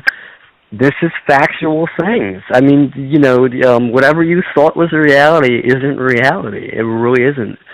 We base our reality on what we're told, and we're brainwashed from a young age. So I mean, NASA shot nuclear bomb. NASA shot missiles at the moon. This is documented, and it went ping. So that begs the question: where the heck did the moon come from? And if you want me to get into what I think the moon is, if your co-host wants me to get, I'd be glad to get into what I think that is. And it's not a planetary body. Wow. You think it's But that's a whole different show. Okay, yeah, we'll get on that because we're going to run out of time before we get to... Okay, I have a bunch of questions from chat. Question from Profundity. Do you believe that the beings in these ships can pick up and choose who, like let's say somebody's in a crowd and can see them, or is it a matter of how perceptive the viewer, him or himself, is? So I think what they're saying is, why do they pick certain people? Or are they in a ship trying to pick us, or are they in a crowd trying to pick us? Let me see. I'm not sure, so if you want to clarify on that question, it says, okay, do you believe that being in these ships can pick and choose who in a crowd can see them? Or, it's like if you're watching a ship go by, can everybody see that same ship, or they pick and choose who can see the ship? Wow. This is a very good question. I would have to answer this and say that they... Wow. Yeah, I know. Wow. I don't have an answer. Do I have an answer for this? Even in my inner self, like really digging down in my inner self, trying to think... Well, I honestly, yes and no, maybe. I mean, I can't speak for honestly, I can't speak for other individuals, okay? But I've seen things. When I was living in Fishtown, I was living on Oxford Street with my ex-girlfriend at the time, and I had it was an X-Zoom tablet, the old X-Zooms. And she said, Paul, come quick, there's something in the sky. And I said, oh, whatever, because I'm not a big UFO chaser myself, because I know that the United States and other military has the technology. So it could be a human or a hybrid, or it could be anyone flying these things. What I'm interested in is seeing extraterrestrial beings. I want to see what they look like, shapeshifters and so on. So I'm not a big UFO chaser, because, I mean, what we do, you see a UFO, it's not my thing. But I went outside and I started filming this thing, and I noticed that it started going in patterns. There was more than one, because they were going in patterns. It went through X's, and they started circling each other and coming back and forth. And so I said, Jamie, and she goes, what? I said, I'm following this thing, and I ran down the street, and I went ahead and I went down Thompson Street, and I started following it, and everyone's seen it. There were people, and I have this video on my YouTube, by the way. It was a UFO fleet over Philadelphia, PA. I think I named it. Anyways, I should have shortened it to 2 minutes, but it's like a 5-minute long clip, and you get the best of it once you hit, I think, 4 minutes and 30 seconds. And the one girl's like, "Oh my God, what is that?" Now people say, "Oh, it was a light show. It was this." I seen it was like, oh my God, what was it, like 3:30 a.m.? There were no light shows at that time when I videoed this. And I know what I seen. And so to answer that question, yes and no. I would have to say yes and no. There's times when people could see things and I don't see it. I honestly, it would maybe be yes and no. I mean, I don't know. I don't. Yes and no, maybe. Wow, good question. Okay, so it is an excellent question and something I hadn't thought of before. But we talked to Daryl Sims about it, and he said you see what they want you to see, and that's kind of a horrible thing to even think. But I think some of that is true. That things are going on, because I have now seeing things in a waking, everyday walking around state that is so bizarre that used to be reserved for dreaming. I could say, okay, I dreamed that, but now it's happening in front of my eyes. It's very difficult to shrug off. Well, some peculiar I mean, sure. I mean, it could be a lot of BS too. I mean, because, like I said, I really don't know, but at the same time, it could be a little bit of BS to it, because if they wanted to show you something, they would. I mean, why would they just show us, hey, I'm here flying in the sky? But at the same time, when I was in Las Vegas, Nevada, I would wake up early in the morning and I would see a star that was in the sky, or would appear to be a star, every morning, religiously, if you would call it that, when I woke up for a month straight. And I sometimes thought to myself, well, wow, it's kind of odd that that's there, you know what I mean, every time I step outside. But, I mean, I'm double-sided with this. I mean, because one side I want to say BS, because there's other ways of saying, hey, I want to show you something. I want to show you a message, okay? I don't see why seeing things in the sky, what kind of message would that be? Like, hey, we're here, I mean, why not come through my wall the same way you abducted me? I mean, if you're that bold, I mean, come in a non-intrusive way and say, hey, look, I'm here right now, and I want to explain to you what's going on, and let me remember that positive experience, okay, without taking my memory. So I mean, I'm a double-sided with it. I mean, I don't have an answer for it, but at the same time, I kind of feel like, why not do something else? So I don't know, Yeah. So what do you have? We've got about a half hour left.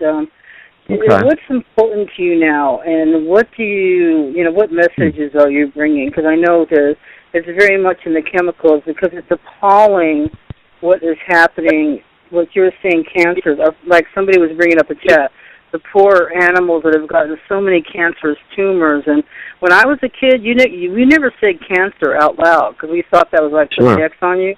They would say the C word. Now, since every other person has it, an animal has it, do you want to talk to us about, what's important to you? How can we stop what's going on? Oh, and then, Paul, another thing, one state just banned GMOs. I can't remember what state it was, but, yeah, it just happened. Okay, go ahead. That's great. That's great, because a lot of countries have been banning that, but that's a whole different thing. That viewers can Google, other than the show. But what's important to me is love. And I think that's a simple answer. I think that love is important to me. I think that throughout my experiences, through the good, through the bad, through the anger, through the pain, through the excitement, through the joy, it's just love. I think love is the most important thing in my life right now. Loving my child, loving the people that are dear to me, close to me, loving my people that support me, loving people that want change. It's just very important is love to me, because no matter what poison is going on in the world, what sicknesses are going on, what wars are going on, I think that whether humanity is being recycled by another species, whether we are or not, whether we believe that. I mean, I believe that, but we are. I put two and two together, and I think that if I want to do my part, importantly, to help let people know what's going on, because I think that they have a right to know what's going on. Okay? I don't believe in walking up behind someone and stabbing them in the back without them seeing it first. But I also make a point to, when I let people know what's going on, that I say that, yes, this is going on. I want you to know what's going on, but I also want to let you know that these parasites that are doing this, these parasites that are psychopaths that are doing this, I believe that they envy us because we are love vibrational beings, and they do the things that they do because we are love vibrational beings. And I think that the best thing, the most important thing for not only myself but everyone else to do, is to understand that not all beings and entities are evil. Not all, reptilians are evil, because they're not. Are there negative ones? Absolutely. There's negative humans, and there's positive humans. But I think that we live in a state of existence right now where things are bad, and I think that maybe it's because the elitists and the ones that are controlling the shots that are negative understand how the conscious works, and they understand that putting us in a state of panic, putting us in a state of, oh my God, there's a war, oh my God, you're being poisoned, oh my God, this. I think they understand that we're in a state of existence right now where they want to keep our vibration on such a low level. This audio is horrible, by the way. Do you hear that? Yeah, I do hear it. I don't know what's going on. I don't know what's going on. What do you I don't hear anything. I don't hear anything. It sounds clear. It sounds like someone's kind of muffling in and out. But I just want to continue with this. Love is key, and it really is.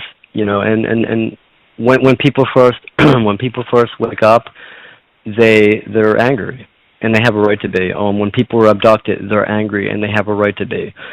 And I think that anger with anger isn't going to solve anything, and just so the most important thing for me is love. And that's the only answer that I have for that. Yeah, I totally agree, because, love, the verse goes, love casts out all fear. I think that you have employed the perfect coping mechanism for what comes at you. I know there's a lot of rage at you when you say, the cancer is an epidemic and the chemicals are causing it. And we all know darn well that is the truth. Look at the animals, the frogs with 12 legs. I mean, come on. This is horrible. Yeah. And then when I see all the pain and all the different cancers and the little children have, this is an epidemic level. Nobody's come out and said it's an epidemic. But sure, absolutely. It's totally due to the chemicals that are, I don't know how we can get them out. I don't know. Well, and here's the thing, though, Charlene. Here's the thing, though, Charlene. We have Star Wars technology, okay, but we don't have technology to stop us, okay. We literally don't have technology to feed the world. Literally, come on now, come on. We do. But ask yourself, if we have this technology, okay, to build these ships, to reverse engineer, to deal with dark matter technology. Dark matter technology, yes. Why do we have all this suffering? Put the pieces of the puzzle together. You know what I mean? Yes. We've got to be wise, because there isn't a coincidence that the most huge, I mean, I can't even understand the trillions of the chemical companies are also in control of, I don't know if it's a third or maybe even half by now, of the seeds in the foodstuffs of our world too. They're controlling it hand in hand, and there is a back to natural movement of people eating their own food, they're growing themselves, and for sharing food. I don't know what everybody's going to do. You know what I thought was beautiful, Paul, was when now they're planting parks with free eating food parks. We just take off the tree. It's such a instead of just having a park where you're just sitting in green, they're actually starting to have fruit trees, vegetable gardens, and everything in the park. Instead of just taking up the space, it's so people can go eat for free. I think it's amazing and a beautiful thing that some people that aren't born with a blindness are actually wanting to create like Eden here, and they're doing it. Sure. And that brings me back to what you said. What is the most important thing to you? And that is what you just said. Love. That is unconditional, 100% selflessness love. And that is with the people that are controlling this reality. They don't have it. And that is amazing. That is so beautiful, isn't it? It's just natural love. It's when we're born with natural love, and then we have to go to school and we have to have our rules and this and this and this. Right. We are systematically brainwashed and deprived of the most important thing in the world. And I really want to stress how important that is, and that and that goes with all beings. We all have a right to inhabit this planet. We all have a right to live here. But when we also have the right to get rid of these parasites, or at least try, and spread the vibration. It's the most important thing. And it took me so long throughout my journey, if you want to call it that, to figure that out. All right. What was your turning point? Because I know you have changed, and you're a fighter, an activist, and you're very confrontational. On the other hand, I have noticed that you hit some sort of awareness that, that we all want love, and we all need love, and we need to love each other. And this isn't some hippy-dippy thing either. I mean, we're wasting away from lack of love. I've seen when there was a couple turning points, but if you want to go on the paranormal turning point, I've had visions of some reptilians that were on underground bases that were getting beat on the back of their legs and forced to do things. Okay. I don't know if that resonates with anyone, but I've seen that. Can you explain it again? Just more detail? I know. I heard that too. It's kind of obvious that the audio keeps going out, but I've had visions, and I've had in dream state where the reptilian beings were being forced to do things that they didn't want to do, and they were being slapped in the back of their calves, I guess you'd say, and their legs with sticks, weapon sticks, whatever. I'm not sure exactly what they were, and I've seen this. I've also met people who have shape-shifted their eyes on me, and showed me, hey, look, we're not all evil. We're not all against you. You know what I'm saying? I've seen this, and I think that broke my heart, because here you have what should be a powerhouse reptilian, universal group of beings, and it's not like they're not all evil. And when I seen that, it changed my ways. It really, and not only that, not only on a paranormal aspect, but just people in general. When I looked at the elitist and I looked at these parasites who want to poison and kill us, I've met people who've changed my ways and said, Paul, listen, these people are mind controlling people who want to bring our vibrational level down. You have to really reach people, and in a way that love is the answer, love is the way, love is key, and by doing so, and literally coming forward and saying that not all beings on this planet are evil. I've had a huge amount of people who have been showing themselves to me, who are more adaptive to saying, hey, thank you, and would shape-shift their eyes and say thank you for what you're doing, because that's what we need. We need to realize that in the universe, we're all one. We're all energy, regardless of religion, regardless of your color, regardless of your race. We're all one. And we live on a planet right now that we are basically, the bad outweigh the good. The ones who are doing the shots, calling the shots, and they think they can play God and call the population, and and it's not right. And the turning point for me was both on a paranormal side and on a just being out with people, hundreds of people, seeing people, talking to people. So hopefully that answers your question. Yes, it does. And how can people get a hold of you? Because you have some really great things up on YouTube, and tell them how to contact you. Sure. Because some people say they can't find Okay. Sure. Okay, John's saying I can't find Paul's video with hybrid contacts. He's wanting to see that picture. I don't know how you can post it so everybody can see it. Sure, it's Sure, that's fine. It's www.princetruthchaser.com, all one word. YouTube.com. Hold on, the audio's going out while I'm saying this. I don't know if you hear that, but I can still hear you. I can't hear anything else. And I think it's Adrian. Go ahead. www.princetruthchaser.com or youtube.com/princetruthchaser, and you could also do the www.youtube.com/princetruthchaser.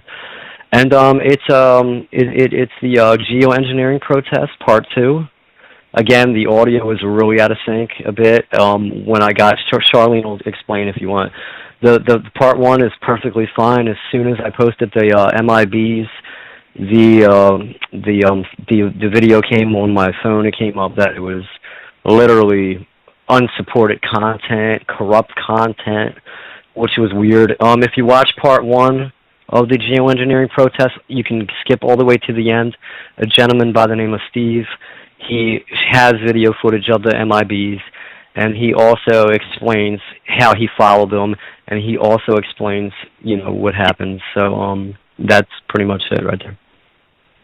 Yeah, it's such an interesting. Yeah, they're trying to look at what we were looking. Adrian, Sure. Do you have any comments? Are you there, Adrian? Yes, I'm listening clearly, and I can hear you guys very well. So I'm mystified with that you guys can't hear well as far as that you're hearing this, whatever it is. We're just hearing a reverb, but something happened in chat, too, so it's probably a Blog Talk issue because people are dropping and coming back in chat, too. So I guess everybody just refresh and come back, and let's carry on. Adrian, do you have any more questions and comments? Sure, I have a question for Paul still. When do you think the aliens started to change the atmosphere? Because you're hypothesizing that perhaps these chemtrails, that they're sure. They're making the atmosphere more compatible with their biology. When do you think that actually started? Chemtrails. Well, chemicals have been sprayed throughout history for a long time now, but on a constant level that they're being sprayed now, I woke up to it in 2005, but I really didn't start speaking out until about 3.5 years ago. But I've heard that it's been going on since '97. So I mean, I can only kind of say I was aware of it in around 2005. As far as when do I think they started it, from people that are experts like Sophia Smallstorm, Dan Wigington, Scott Stevens, the meteorologist who came forward about how they're doing this. They've been saying that they've been doing this since the early '90s. So, yeah, I'm just putting two and. I'm sorry. Go ahead. Any more questions? Because I love your question. I'm just trying to figure out. I mean, because on the one hand, well, I mean, there's obviously something going on in the sky, right? But on the one hand, where we all assert that, this chemtrail started, let's say in the 90s, maybe even 80s and 70s. Who knows, right? Right. Well, when I was a kid growing up, I knew what a cloud looked like, but yeah.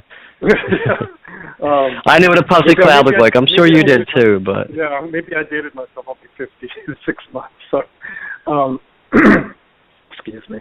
So, and then, yet at the same time, we all assert that aliens have been here since, since we were, simians or Egyptian times.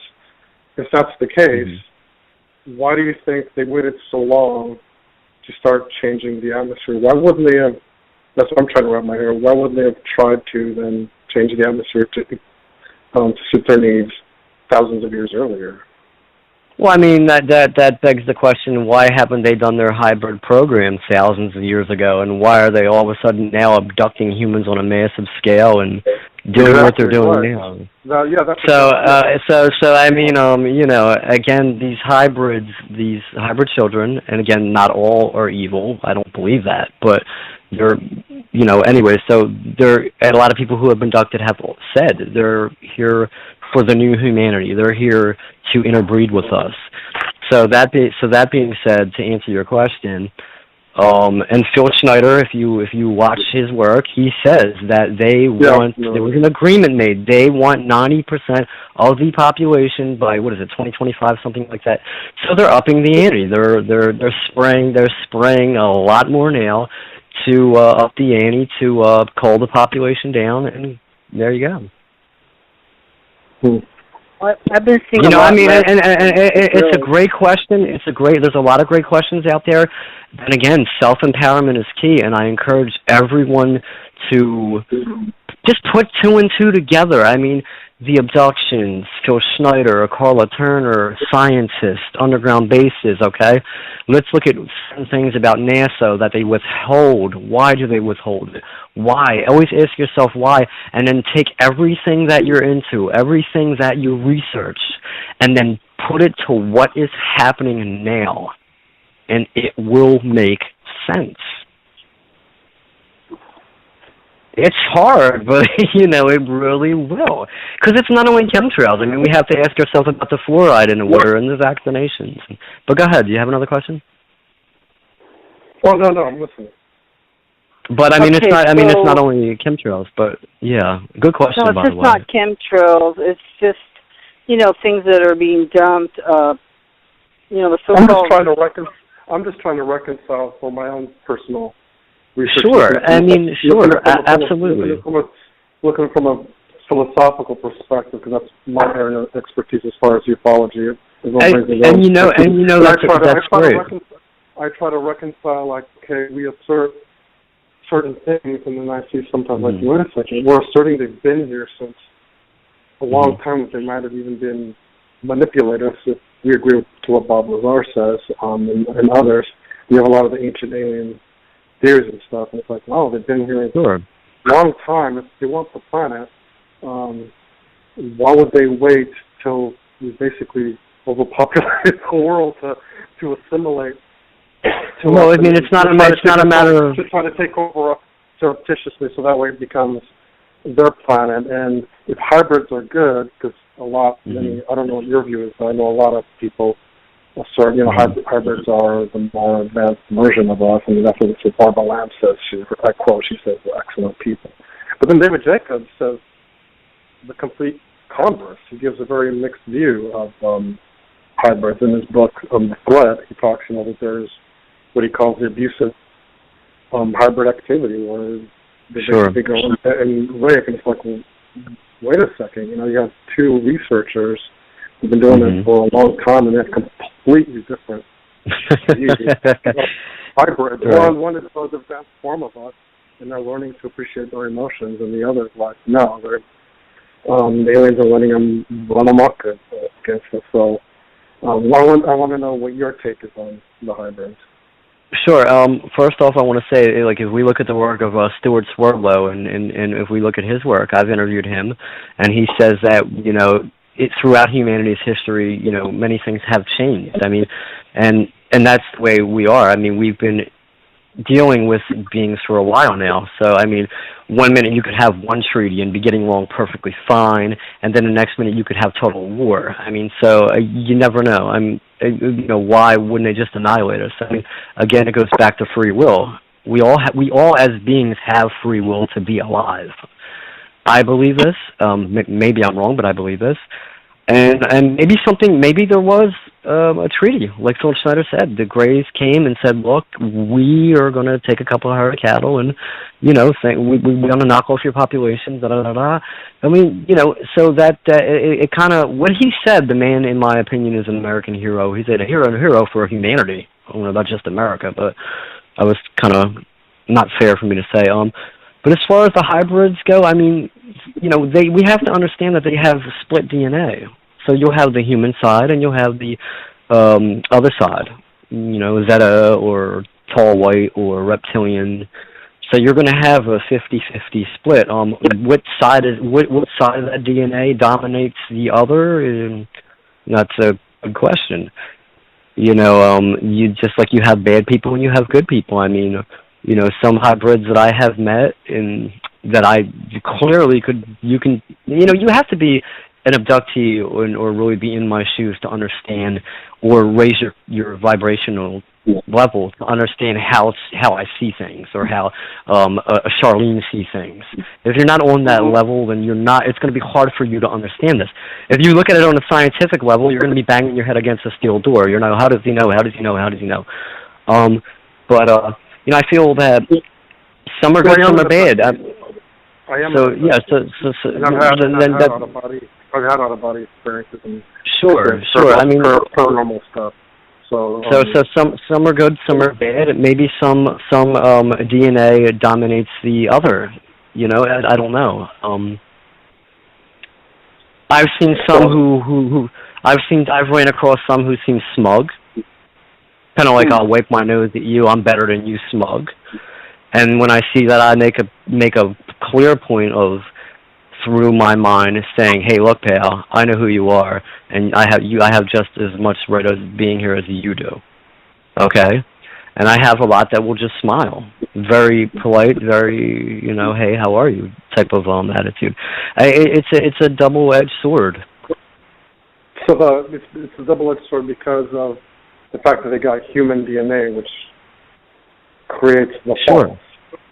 So that therefore, if the false exists, I'm not attacking a person. I'm just working this out because I'm investigating just like you. We're all learning. So don't take anything I do as I'm being personally attacking because I'm not. I'm just I like criticism. I like criticism and questions. Right.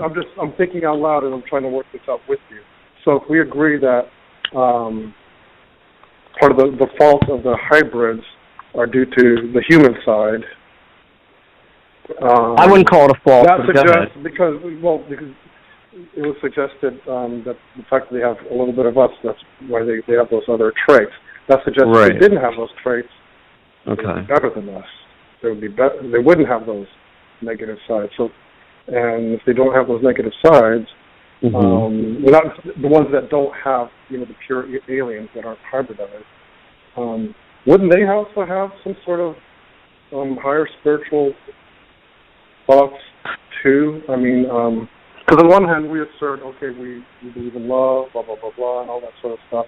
But then when there's a hybrid and it behaves badly, we say, well, that's because of the human trait. Well, wait a second, they should be more loving because we're more loving now if they have us. But then when they behave badly, we say, oh, so that suggested that if they didn't, the pure aliens that aren't hybrids must be better. Those that don't have the human stuff, because those that have the human stuff and have a tendency to do quote unquote arrogance or those traits that you suggested. So are you suggesting aliens, the ones that aren't hybridized or anything, can't sense love or don't see things? They're not as spiritual as us. I mean, how do you see it, given what I stated?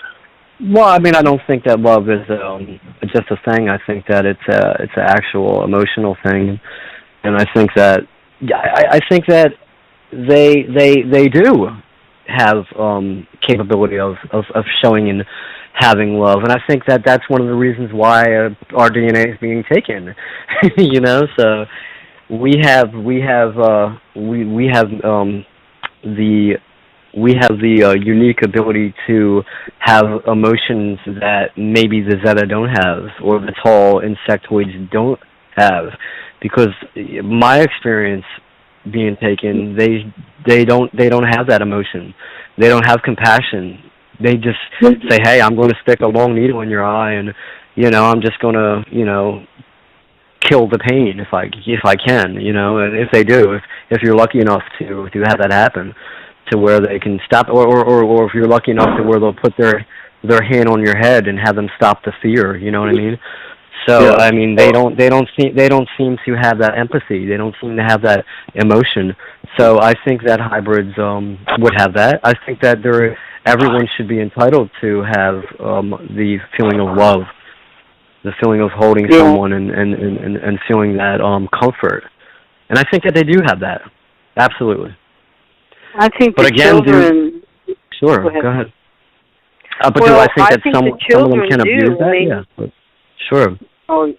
I think the children need us. That's why I have been shown many of my children, even now the adult children. I would have not even known what you were talking about unless I saw one recently. I saw one very tall and thin, and he had dark hair. I was so surprised to see him that I'm guilty to say I rejected him. I said, well, what am I doing here? Because in the past they always showed me kids and babies. Now I've got to contend with an adult, and I wasn't ready, and I rejected him. I wouldn't talk to him. And I asked him, why now? Like, he doesn't need me, but on the contrary, he looked sad. And I was so shocked that I made a promise not to do that again. Because there are my... It's kind of like, right, like he came to see you. And then and see, that's the thing, Charlene, and thank you. I'm so glad that I could actually, bring through my experiences, actually, you could relate to that. I mean, and that's all I want. That's the only reason why I go on radio, to share my experiences and my thoughts. And not everyone's it's not really gonna resonate with everyone. It's not really gonna click with everyone. But as far as the hybrids are concerned, they all deserve to have love. Again, this is not their fault. This recycling humanity, or it's not their fault why they're here, because they are here. Again, they are here. Now, the emotions that we have. Okay, I don't look at that as a fault or a weakness at all, because I think that's one of the reasons why they used our DNA. Now, do other beings have emotions? Absolutely. Reptilians have emotions. Absolutely. The tall whites, do they have emotions? Sure. But the Zetas and the abductors, I don't know so much. I think because most of the time when individuals are abducted, they bring, a hybrid in the room to show you and calm you down. Or, so does the co-host have any more questions? No, I'm listening and processing.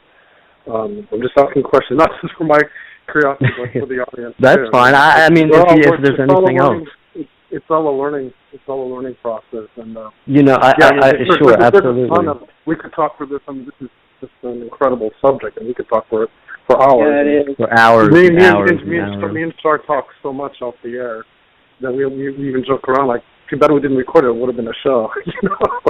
Yeah.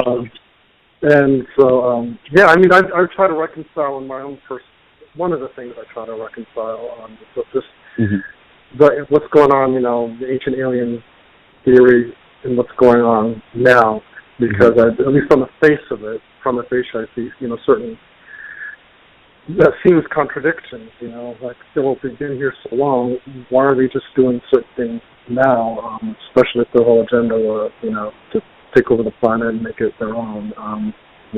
Why did they wait so long? They should have done it when they can't. But that they're going to.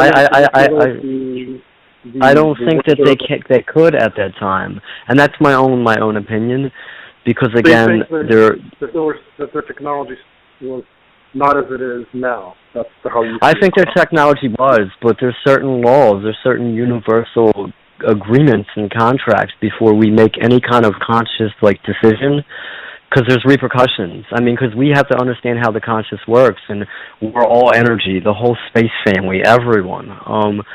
So I think you just can't you can't just run in the country of India and just say, hey, I'm going to decide to kill every man, woman, and child without you can't do that. Well apparently the United States thinks that they can drone strike everyone, but that's a different story. But but there's agreements that were made for the reason why things are happening now. Unless their whole program was to try to get us to evolve, and to get us to evolve just takes a long time. Maybe it's not as simple as going to a lab as we would think. It takes a long sort of time. Well, they don't want to destroy us. Think about what happened to Captain Robert Salas. He was going to set off some nukes over at the Montana missile range. They came through and shut them off. I think they might be trying to help us. Some may be exploiting us, because I've met many different ones that felt different. But I wish they would help us. I'm sorry, Charlene, but I wish that would help us with the poisoning of our food and air and water. I mean, is that not as important as dropping a nuke? I mean, I would rather have a nuke dropped on me. I would rather have a nuke dropped on me right now than be slow killed. That's all I'm saying. At least fast. I know, but what I'm saying is, really. It seems like they have appropriate intentions times, but then I feel like there's the UFO, and then there's divine intervention. There could be other beings flying around helping us, saving us. It's happened over and over. People saying, they stopped me. My gun didn't go off. I was going to shoot my head off, and it wouldn't go off. And when I pointed at the wall, it acted normal again. I mean, there's very many profound paranormal things going on, and it isn't just one thing. We actually can't put it in a box. But I do know one thing: love conquers the whole thing. Love will actually remove you from the fear and the terror, and love will even help you die easier. You know, if you keep that love and lack of fear in your heart, and your time comes, it'll be easier death. Absolutely. You know, we're all going to die, okay? Yeah. All of us, right? Okay, I went on a tangent. So. No, you're fine. And the one thing I wanted to say was you said about the why don't they how you said that they stop the bombs from going off and how they can get in certain technology from nukes going off. Well, we have to realize that humanity is not the only species on this planet. They also have their species on this planet, number one, you know, and then there's also the hybrids on this planet. They've invested a lot of time in these hybrids. The last thing they want is a nuke going off. So maybe we're being slow poisoned for a reason, and maybe humanity is, and maybe that's, you know, okay, we don't want the nukes to go off, but we just want to knock them off, you know what I mean? But again, like you said, love me, you were right, don't fear it. Don't fear it, and if we stand up, you know, that's why I admire you. You're standing up, you're going out in that street, like I told you that I'm not going to, unless they get me mad, you know, then who knows what I'll do, but, you know, certain people do make me angry, and then I'll do something or whatever, but, it's you know, very once your frustrating. eyes open, it's very frustrating, but once your eyes are open, like yours are, Paul, you can't shut them again. There's no way you can go back. Can't. You know, there's times when people say, "Hey, I want the, you know, the beautiful husband and wife, and the nice car, and to live off in the middle of nowhere and forget it all happens," but you can't. I think it's kind of like being an abductee. It's kind of like being the abductee. Well, I mean, this is what people have said to me. And it's kind of like being the abductee. Once you have that experience and you remember it, there's no going back. There's no going back. Because you know what, we could go ahead and we could hide away in Hawaii, and where there's no chemtrails, and we eat, you know, a homegrown food, and our chickens run free, but we're always going to be thinking about, well, across that ocean, a lot of bad things are happening, and we're always going to have it in our mind. And I don't think we would sleep too well. I know I wouldn't. No. You would want to be in the thick of it. So it's been great being on the show tonight, guys, and we've covered a lot. Thank you so much. And I think all of us have suffered the pain and the confusion and you know, the changing in your life, and you know, turning points and everything else. And Paul, you got to come on again in the future. And it's lovely being part of your life and what's going on with you, and you're all out there. You know, I respect that. And your co-host also. Thanks so much to the co-host, because of the questions, you know, for the great questions that were asked, and you know, it's kind of a. It's a double-edged sword. It's really rough for me because I have to do both universalism and activism. It's hard enough getting people to wake up to one thing, but to get them to wake up to the fact that aliens have been abducting people and that there's different beings on this planet, other than the fact that there's a tyrannical government, it's hard. It's so hard to do this. It's a load. It was a pleasure. Same here, my friend, and thanks for the great questions. It's great to actually be on the show and have someone actually challenge your mind to different scenarios and challenge your mind to different ways things can happen. It's great questions. Thank you. Thank you so much, Ross. And you take care, and I wish you a good night. And tell them again your name of your website before we close. Sure, it's Princetruthchaser.com. YouTube.com/Princetruthchaser, And thanks again for having me on. And thank you. You're very welcome. Take care, Paul. Good night, Paul. Take Thank you. care. Good night. Bye-bye. Take care. Okay, then Adrian, I want to thank you so much for being on the show tonight. We were having some technical difficulties, and but we seem to have survived another night. Oh, did it stop after a while? What was going on? Yeah, what's happened is a lot of people were actually giving a big boot out, and then I couldn't hear from you for a while, and then I just keep going. You know how I am. I'll just keep forging on, but it's just sometimes when we talk about these topics, we get a lot of interference. I don't know if because of all the brains that are listening in the world, but it's causing this, or the Men in Black, who knows? But it was going pretty smooth. But you know what? We have it on record, and I want to thank you so much for co-hosting tonight, and your input is always very welcome. I want to say good night to everybody. It's been a long day, and I thank you for being on, Adrian. I really appreciate you. Thank you. Thank you for having me on. Take care. You're welcome, and good luck with all your endeavors. Good night. And then, everybody, I want to thank you so much for everybody that made me smile and gave us the interesting questions in chat. And I want to say goodbye to all and love you very much. And again, next week we have a fabulous show with Dr. Raymond Moody talking about his new book, The Paranormal. And then the week after that, on the 17th, Jackie, oh darn, I don't know what's going on in my mind. Anyway, Jackie Barrett is going to be on, and she's at Psychic from the Psychic Challenge. And she's also was actually born and raised in Louisiana, and has a lot of interesting things to share with us. So, and then Halloween, we're having actually the director of the new movie, Amityville Horror 1, 2, and 3. And so he's going to be on with us Halloween night. So I wish you all just the best of everything, and may God bless you. And thank you for tuning in again another week and spending your Friday evening with us. Follow the links to contact me, and you can leave me a message you'd like to be part of our show or for general help and assistance.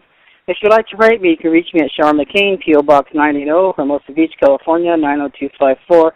And I want to thank all of you guys again in chat, and also those who listen in. Remember to tell your friends. And the Paranormal the Sacred is a place where the unheard may be heard. God bless everybody. May your best dreams come true and true love in your heart. So good night.